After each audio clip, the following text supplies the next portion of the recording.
O sensin ki aşkın yolu, en muhteşem Allah kulu, insanlığa doğru yolu sen gösterdin ey Muhammed.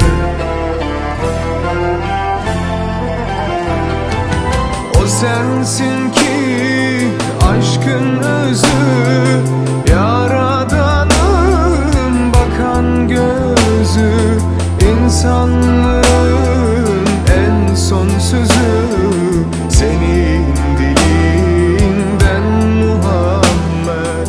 O sensin ki aşkın özü, Yaradan'ın bakan gözü, İnsanlığın en son sözü senin dilinden Muhammed.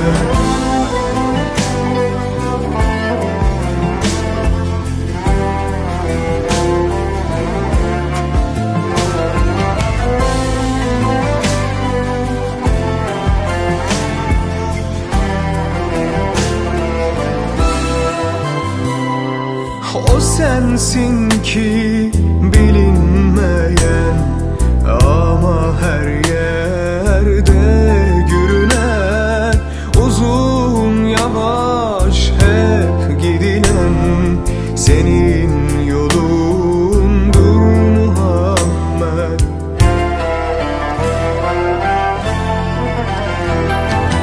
O sensin ki aşkın özü, Yaradan'ın bakan gözü, İnsanlığın en son sözü senin dilinden Muhammed.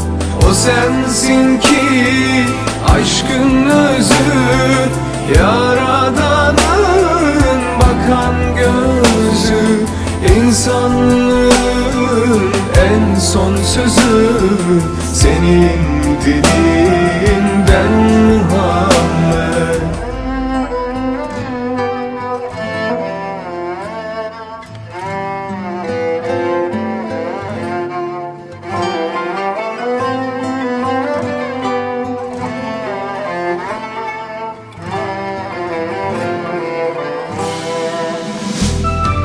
O sensin ki aşkın özü, Yaradan'ın bakan gözü, İnsanlığın en son sözü senin dilinden Muhammed.